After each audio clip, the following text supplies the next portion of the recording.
Comic books are usually considered entertainment for all ages, but sometimes they can be extremely adult with very, very mature themes and dark content. And if one company is known for its dark storylines, it's DC Comics. I'm Adam Andrews with Top 10 Nerd, and buckle up because today we're talking about the top 10 darkest DC Comics moments that left us speechless. But first, a question. Let me know down below, do you think dark adult themes in comic books are necessary, or do you prefer comics to remain digestible for all ages? Coming in at number 10 is Injustice. Some of the best Superman stories have to deal with the Man of Steel going to the dark side. Ultraman, Superboy Prime, Superman Red Sun, all fantastic takes on the character, but, and this is an arguable point, the darkest and most shocking of these is Injustice. Sure, Injustice is based off of the Mortal Kombat-like video game, but it's just dark from the get-go. Thanks to the Joker, Superman is tricked into taking the life of both Lois Lane and their future. He then plunges his hand straight through the Joker's chest, just cementing the fact that he has gone overboard. But if that weren't enough, it's the way he dispatches the heroes who used to be his friends that will really get you. Burning Martian Manhunter alive and using his heat vision on Shazam's eyeballs are just two of the worst ones for me. Number 9. Frank Miller's work. Frank Miller wrote the groundbreaking comic The Dark Knight Returns in 1986, and it was truly something. While it was dark, it just offered up an amazing story and some crazy awesome scenes that people never knew they wanted. But it hurts a lot to say that its success unfortunately led to sequels. These sequels dropped in quality, both in storytelling and especially in art, but they ramped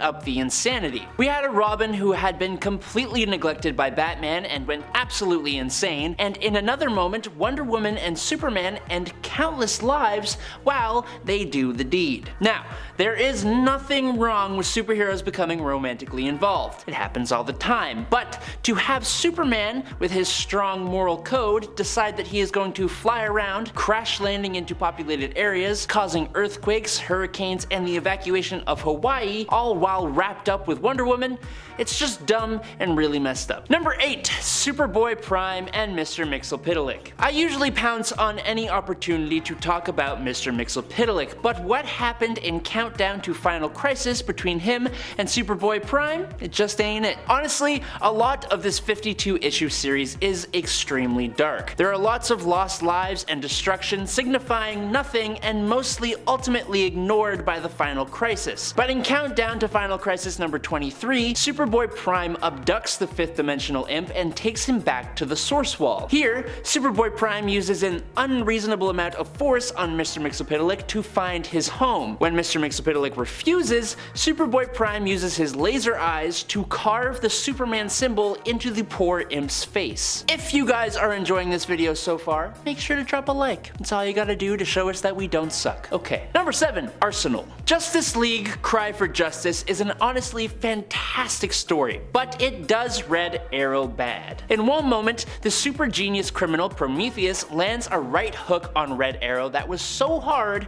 Arrow's right arm detached from his shoulder. This was bad enough, but Prometheus also orchestrated the events that led to the passing of Red Arrow's daughter, Leon. After these events, he became Arsenal, got a cybernetic arm, and also fell back into a substance problem that he had. One time, under the influence of the stuff, he thought he was protecting his daughter from 5 versions of the villain Prometheus, but in reality, he was just beating up some random people in an alleyway, and his daughter was actually a no longer alive stray cat. Batman showed up to beat some sense into Arsenal, but the damage was done to both Arsenal's psyche and readers' memories. Number 6. The Woman in the Refrigerator. Green Lantern stories aren't usually known for their darkness, but in Green Lantern Volume 3, number 54 from 1994, Kyle Rayner came home one day and found that his girlfriend, Alexandra DeWitt, had been extremely ruthlessly removed from life by the supervillain Major Force and then stuffed into their refrigerator. Kyle, sufficiently motivated by anger and regret, ended up stopping the bad guy, but some people have had enough. Specifically, DC writer Gail Simone. Gail, fueled by the image of seeing her favorite female character done so wrong, coined the term women in the refrigerators as a way to refer to comic book women who have been de-lifed and or had their entire lives ruined specifically in order to fuel the stories of superhero men. There are tons of of other examples in comics of this happening, but this one may be the worst, hence the term. Number 5. Fall of Hal Jordan. Sticking with Green Lantern here, written by Ron Mars, the Emerald Twilight storyline did one good thing by giving us Kyle Rayner, but it did an absolutely dastardly thing by turning Hal Jordan into one of the most evil villains we've ever seen. It starts off already on the dark side when Coast City, the home of Hal Jordan, is destroyed. In complete agony over the loss, Hal tries to use his powers to remake the city and all its inhabitants. In his madness though, he goes and takes out every single one of the Green Lanterns, stealing their rings in order to try and make the whole thing a permanent stay. Now if we are going to pick one moment though,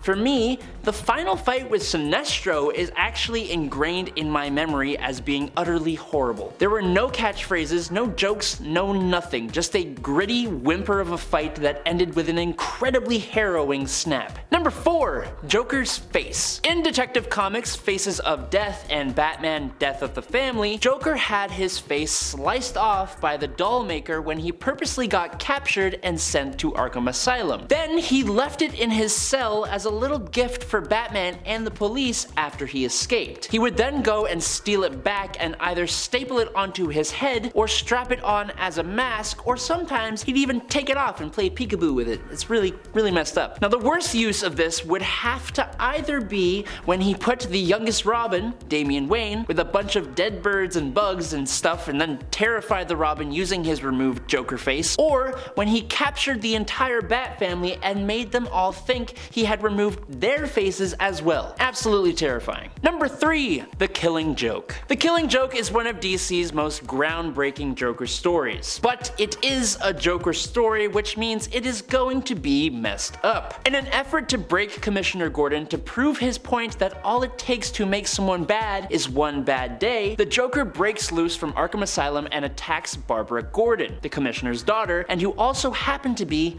Batgirl. The attack itself was incredibly visceral and it left Barbara paralyzed, but the worst part came later. When after kidnapping the Commissioner, Joker showed him pictures that he took of Barbara, scantily clad and implying a hell of a lot. While this book was incredible in a lot of ways, the writer, Alan Moore, says that this is one part he kind of regrets, and he places some of the blame on DC editorial, who encouraged and okayed him to go so far. Number 2.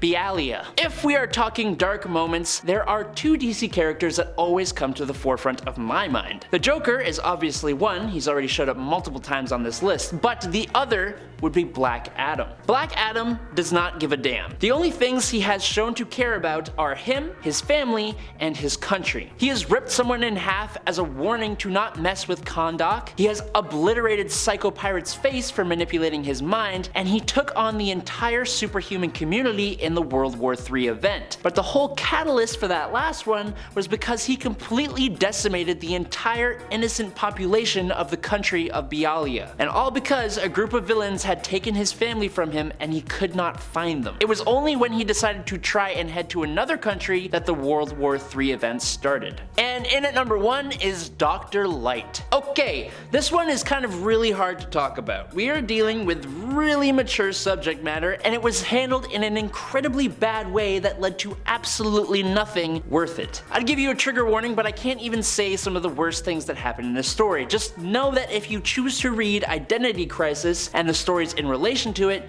you've been warned. Sue Dibney is the wife of Ralph Dibney, the elongated man in DC Comics, and after her incredibly horrific passing, Dr. Light is accused of the crime. This is because it's revealed that Light had, to put it the only way I'm allowed to, attacked Sue in the past. The fact that he did this led the Justice League to okay Zatanna using her magic to give Light a mental lobotomy that wiped his mind and left him basically stupid. Batman discovered this and then they did the same thing to him so that Superman would not find out. The whole thing led to nothing and it was incredibly unnecessary. Alrighty Aphrodite, that's all the time I have for you. I've been Adam Andrews with Top 10 Nerds. Stay safe out there and peace out, you nerds.